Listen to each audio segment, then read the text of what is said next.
반갑습니다. 아로드 네트워크스의 이선호입니다. 오늘 여러 가지 세션이 있었는데 주로 많이 나온 이야기가 4차 혁명, 그 다음에 AI, 빅데이터, 처연결 많이 나왔는데 제가 좀 중점적으로 말씀드리고 싶은 거는 IoT, 사물 인터넷에 대해서 좀 말씀드리려고 하고 있거든요. 사물 인터넷이 갖고 있는 특성들이 몇 가지가 있습니다. 사물 인터넷이 갖고 있는 특성과 기존의 인터넷과 어떤 차이점이 있고 또 그러한 사물 인터넷을 어떻게 연결할 것인가, 그 다음에 그 연결했을 때 나올 수 있는 여러 가지 보안 이슈들을 또 어떻게 해결할 건가, 여기에 대해서 좀 설명을 드리고자 합니다. 저희 아라드 네트워크스는 국내 여러 글로벌 회사들하고 저희가 같이 사업 제휴를 하고 있고요. 그 사업 제휴를 하는 목적은 뭐냐면 여러 가지 사물 인터넷이 있는데 기존의 사물 인터넷이 가지고 있는 여러 가지 문제점, 보안적인 문제점 아니면 연결, 커넥티비티에 대한 문제점 이런 것들을 같이 융합해서 융합 보안 형태로 저희가 이제 솔루션을 구축하고 제안을 드리고 있습니다. 보시는 것 같이 국내의 여러 CCTV 회사라든가 아니면 무선 AT, 그 다음에 LT 라우터, LT 모뎀 여러 업체들하고 저희가 같이 솔루션을 융합해서 보다 안전하고 또 보다 손쉽게 연결할 수 있는 그런 사물 인터넷 세상을 만들려고 하는 게 저희 회사의 비전이고요. 데프콘이라는 국제 해커대회에서도 우리나라가 2015년에 1위, 2018년 1위를 했는데 그런 해커들이 저희 솔루션을 봤을 때 또 새로운 개념이고 기존의 어떤 개념이다 해서 좋은 반응을 보여드리고 있고요. 기본적으로 인터넷하고 사물 인터넷의 차이는요. 기존에 단말기 여러 가지가 있는데 그 네트워크를 구성할 때는 여러 가지 단말의 특성을 고려를 해서 네트워크를 구성하고 또 그런 네트워크 기반의 여러 가지 이제 서비스들을 구현할 수가 있을 것 같습니다. 다 아시는 것처럼 IoT 디바이스들은 국방뿐만 아니라 전 산업 분야에서 IoT 디바이스들이 많이 발전되고 있고 또 증가되고 있죠. 그러면 이러한 단말들이 많이 늘어났는데 이런 단말들을 기존의 인터넷과 어떤 차이가 있느냐. 단말을 보시면 인터넷은 크게 보시면 주로 주요 단말이 PC 아니면 스마트폰입니다. 근데 사물 인터넷은 단말이 일단 좀 달라졌습니다. 기존의 PC나 스마트폰 이외에 여러 가지 IoT 기기들이 많이 연결되게 됩니다. 이런 IoT 기기들을 그러면 어떻게 연결시킬 거냐. 커넥티비티에 대한 고민들을 많이 가지고 계실 건데 기존에 있는 업무망, 국방망에 연결할 건지 아니면 별도의 인터넷망, 기존에 있는 인터넷망에 연결할 건지 아니면 새로운 IoT 디바이스를 위한 별도의 전용망을 만들 건지 이런 것들은 비단 국방뿐만 아니라 모든 산업 분야에서 고민을 하고 있고요. 기존의 업무망에 연결하면 기존 업무망에 어떤 해를 입히지 않을까라는 고민들을 가지고 계시는 거고 또 일반 인터넷망에 하다 보면 이게 안전할까 이런 고민들을 갖고 계시는 거죠. 그런 고민들을 모두 가지고 있는 거고요.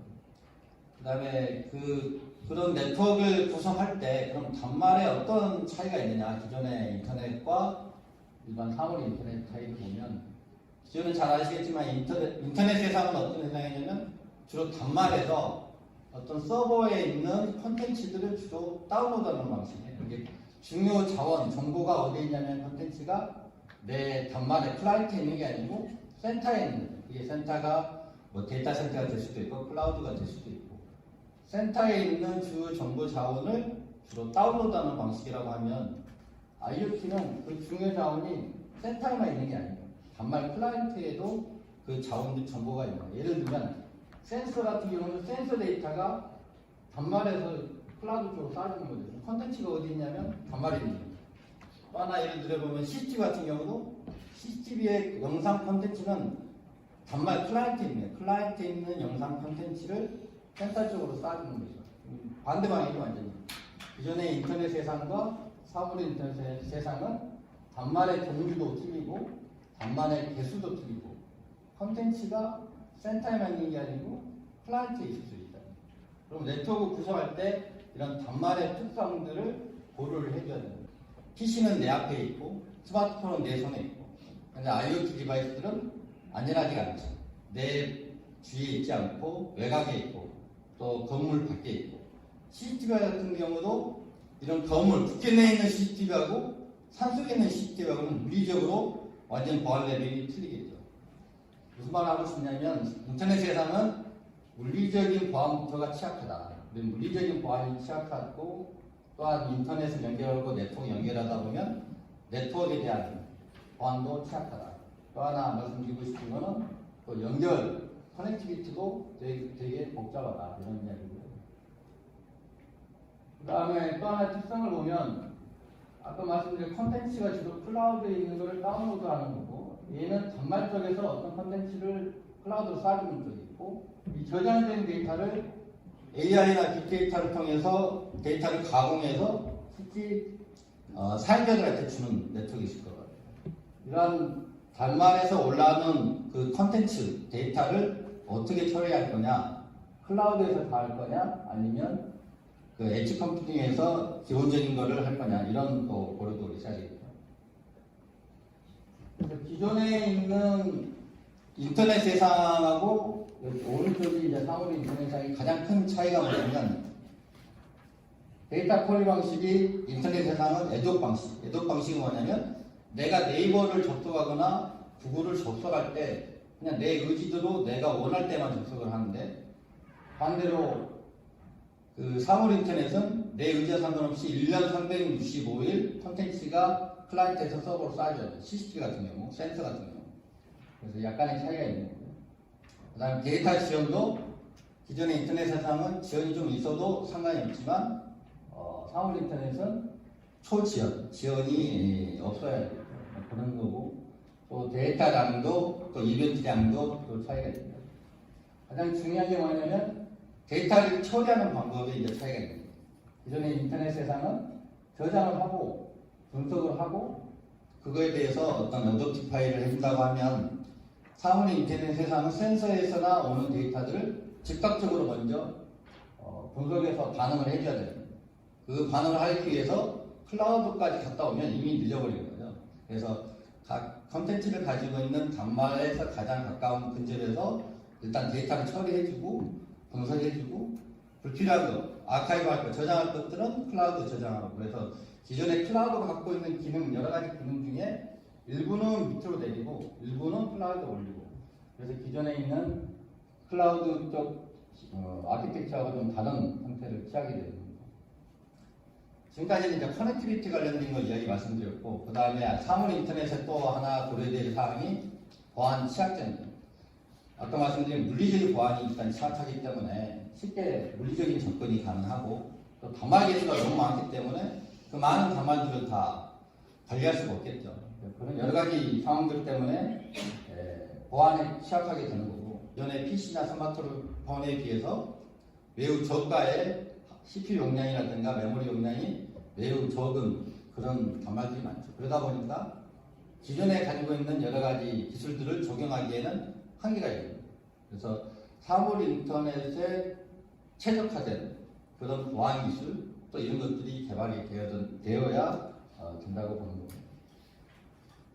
이제 여러 가지 기존의 인터넷 세상에서 나와 있는 여러 가지 기술들이 많이 있는데 앞에서도 주로 이번에 보니까 AI에 관련된 그런 기술들 또는 그런 정책들 이런 것들이 많이 나온 걸 제가 들었는데 그런 클라우드나 이런 쪽에서 할 수 있는 보안 단계 또는 보안 솔루션 말고 네트워크를 근본적으로 접근을 막을 수 있는 그런 또 네트워크 보안도 있거든요. 대부분의 보안 정책을 수립하실 때 주로 단말 보안이나 시스템 보안만 많이 고민을 하세요. 그 다음에 경제보안, 경제보안이라는 게 방화벽 IPS처럼 그러면 제가 좀 쉽게 설명을 드리면 고속도로에 갔을 때 사고가 안 나기 위해서 내 차를 아주 좋은 차로 바꾸죠. 그리고 그 좋은 차 안에 여러 가지 안전장치를 위해서 에어백을 달고 뭐 이런 것도 달아요.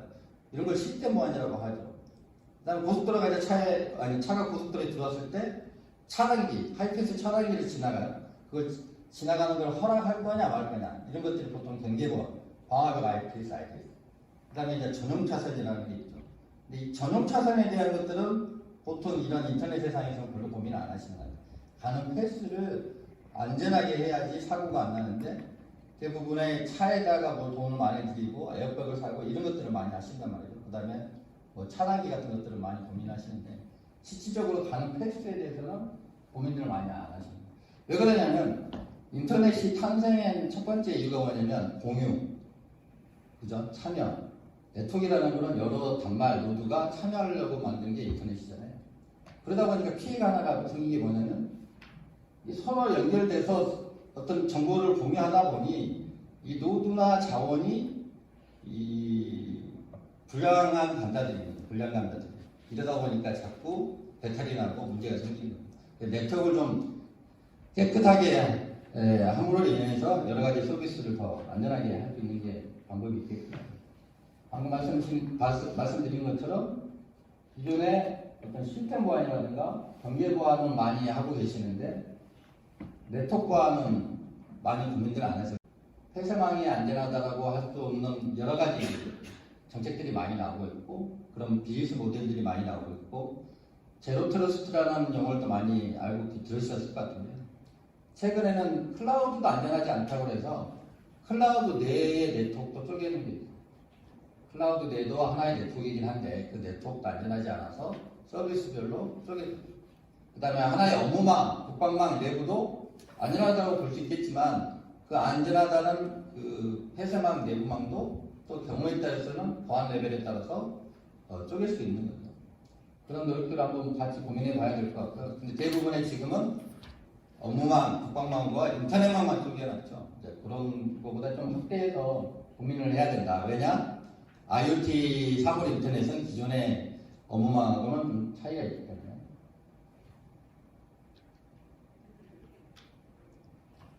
그러면 사물 인터넷망을 어떻게 좀 안전하게 할 수가 있겠느냐? 가장 쉬운 방법이 공공기관 가보면 망분리죠, 망분리. 물리적으로 아예 피지컬하게 분리하는 방법, 아니면 논리적 망분리에서 논리적으로 나누는 방법. 간단하게 위에는 돈이 많이 드는 거고 밑에는 좀 돈이 적게 드는 그런 차이가 있는 거예요. 논리적 망분리도 여러 가지 이제 이슈들이 최근에는 라이센스 이야기가 있어서 문제가 있긴 한데요.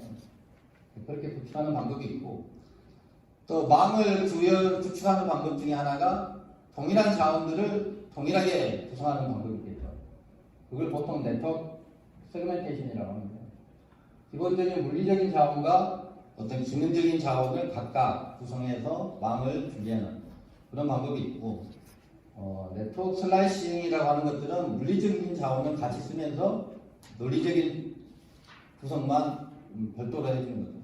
예를 들면 고속도로 이야기를 많이 하는데 이거는 뭐 동부고속도로, 중앙고속도로 뭐 이렇게 고속도로를 아예 나누는 방법이 있고 고속도로는 하나인데 그 안에 차선을 그어가지고 안전하게 할 수도 있겠죠. 뭐 터널을 뚫으면 더 안전할 수 있을 것 같고요. 구현 기술들은 많이 있을 것 같고요. 또 하나가 이 군에서도 좀 고민해 보시면 좋을 것 같은데 아까 말한 사물 인터넷이라는 것들은 단말 개수가 너무 많고 라이프 사이클이 짧아요. 이동이나 이런 것들이 많고 또 요새 5G 되면서 이동 단말들이 되게 많아요.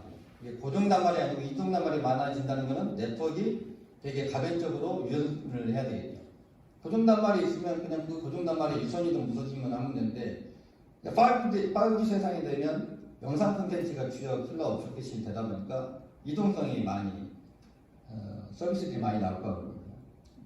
그래서 네트워크가 어떤 고정된 네트워크보다는 네트워크 온 디맨드, 네트워크가 좀 유연해질 필요가 있다. 예를 들면 어떤 전시 상황, 아니면 어떤 훈련 상황, 아니면 어떤 특수한 상황에 가상 네트워크를 만들 수가 있는 거예요. 예를 들면 여기 지금 의자가 하나의 노드라고 보면 그 의자의 몇 개를 샘플링, abstraction이라고 하는데 그 네트워크의 노드들을 추출해서 가상의 네트워크를 만들어주는 거예요.